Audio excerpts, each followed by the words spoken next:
Congress party के वरिष्ठ नेता दीपक सिंह जी हमारे साथ मौजूद हैं। सर, मदरसों को लेकर एक सरकार ने फैसला किया है। कैबिनेट से प्रस्ताव एक वापस लिया गया, विधेयक था जो समाजवादी पार्टी सरकार में लागू किया गया था। कुछ दिन पेंडिंग रहा राष्ट्रपति के यहाँ और उसके बाद अब इसको कैंसिल कर दिया गया। देखिए, एक प्रकार से भारतीय जनता पार्टी यूँ कहें कि मदरसों के अधिकार में कटौती जैसे बयान या अध्यादेश लाना चाहती है, क्योंकि भारतीय जनता पार्टी ने 8 वर्ष में उत्तर प्रदेश को दिया नहीं, असफलता के सिवा। पेपर लीक, बेरोजगारी, भ्रष्टाचार, पुलिसिया अत्याचार, चुनिंदा अपराधी।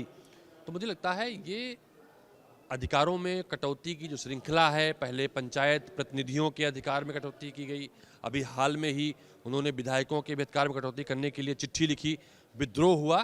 तो ये तमाम सारी चीज़ों से एक असफल सरकार अपने ध्यान भटकाने के लिए मदरसों की आड़ में रख के अपने आप को छुपाना चाहती है। तो मुझे लगता है ये चीज़ें ठीक नहीं हैं। शिक्षा के महत्ता को समझना चाहिए।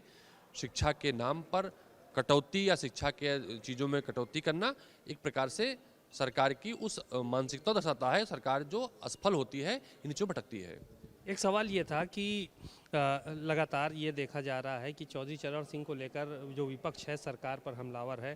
कहा चौधरी चरण सिंह ने हमेशा विरोध किया। आज उनकी जयंती के मौके पर कई लोगों ने सदन में अपनी बात भी रखी।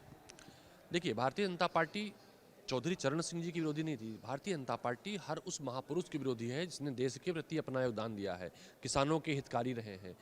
आप देखिए ना किस तरह से भारतीय जनता पार्टी महापुरुषों का अपमान करती है, देश की आज़ादी के उस कीर्तिमान को मिटाना चाहती है। फ्रीडम मूवमेंट के जो शहीद रहे हैं या जिन्होंने आंदोलन को प्रथम पंक्ति में रहकर लड़ाई लड़ी है, उनके खिलाफ बयानबाजी करते हैं, हिंदू मुस्लिम की बात करते हैं, हमारे फ्रीडम मूवमेंट के गीतों को, हमारे फ्रीडम मूवमेंट के नारों को भी धार्मिक बताने की कोशिश करते हैं, या अगर उनके पैरामीटर फिट नहीं उसके खिलाफ बोलने की बात करते हैं। तो ये राष्ट्र के नहीं है, ये राज्य के नहीं है, ये अपनी पार्टी और अपने परिवार के लिए काम करते हैं। तो मुझे लगता है ये भारतीय जनता पार्टी पाप के उस पराकाष्ठा पे है जो हमारे धर्म ग्रंथों में लिखा है, जो हमारे वेदों में लिखा है, पुराणों में लिखा है। उस काल में भी प्रश्न पूछने के अधिकार थे। मुझे लगता है मैं सरकार को सलाह दूंगा, वेद का अध्ययन करें, जहाँ पर इंद्र से सवाल पूछे जाते थे, जहाँ पर वरुण देवता से ऋषि खड़े होकर सवाल पूछते थे, जहाँ पर सवाल पूछने का हक था, निंदा का हक था। लेकिन भारतीय जनता पार्टी की सरकार ने सब कुछ खो दिया है।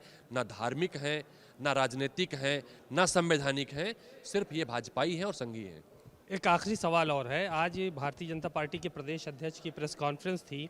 उन्होंने कहा कि परिवार दल अलायंस, आपका जो अलायंस है उसको पारिवारिक दल अलायंस उन्होंने बताया, और कहा कि अगर इतनी चिंता मुसलमानों की थी समाजवादी पार्टी को, या तो आजम खान को क्यों मुख्यमंत्री नहीं बना दिया? वो शायद कंफ्यूज हो गए होंगे, क्योंकि अमित शाह की इच्छाओं को पूरा करने उत्तर प्रदेश आए हैं।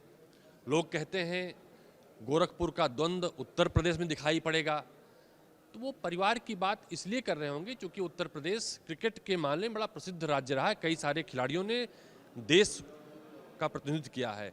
तो अमित शाह जी के बारे में कह रहे होंगे कि जिस तरह से अमित शाह जी अपने बेटे का प्रमोशन कर रहे हैं खेल में, और भाजपा के अध्यक्ष चौधरी साहब गोरखपुर के खेल को पहले गोरखपुर में बिगाड़ने की दोनों कोशिश की, अब उत्तर प्रदेश में बिगाड़ना चाहते हैं, उस परिप्रेक्ष्य में उन्होंने कहा होगा।